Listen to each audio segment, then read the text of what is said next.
First at 5, new information. A hostage situation that turned deadly in Kalamazoo earlier this month wasn't the first time police say the suspect held victims at gunpoint that day. William Jones is charged with killing Christopher Neal inside of Neal's home on December 1st. We've obtained notes from the investigation that show Jones held 2 others hostage not long before ending up on Neal Street in Kalamazoo County. News 8's Lindsay McComal is here to break down the developments. Lindsay?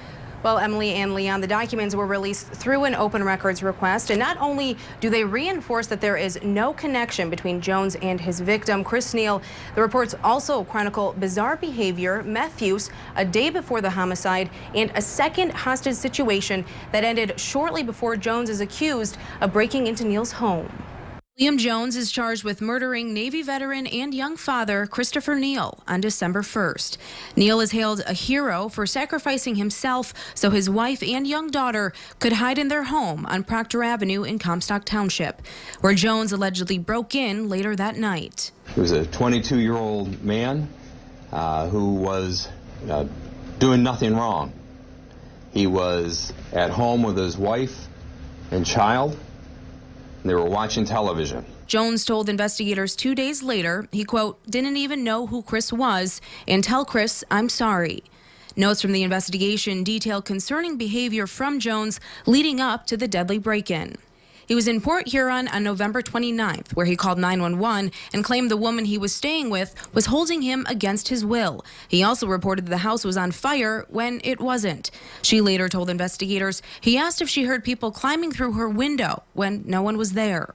Then on the 30th, Jones was back in West Michigan and smoked less than a gram of meth, according to interview notes with a man who let Jones stay with him for the night. The next day, December 1st, Jones's friend and another woman offered to take him to a different home he could stay at in the Battle Creek area. The drive turned into a hostage situation at gunpoint, according to the 2 people. They say Jones ultimately ordered them to stay in the car for 2 hours before dictating directions that sent them into the Kalamazoo area.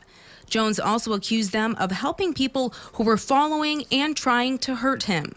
Notes state Jones had a gun and fired it several times during the ordeal. This all started around 7 o'clock in the evening on December 1st. It ended with Jones telling one of the people inside the car to stop abruptly at Proctor and Ermine, where he suddenly got out of the car just feet from Neal's home. Now from there, Jones went through a back door of Neal's home, a man that he did not know, and instructed the young dad and Navy veteran to call police. Things turned violent from there, which these documents also detail. I'll have more on the police response and quick actions by those who responded coming up at 6 o'clock. Leon.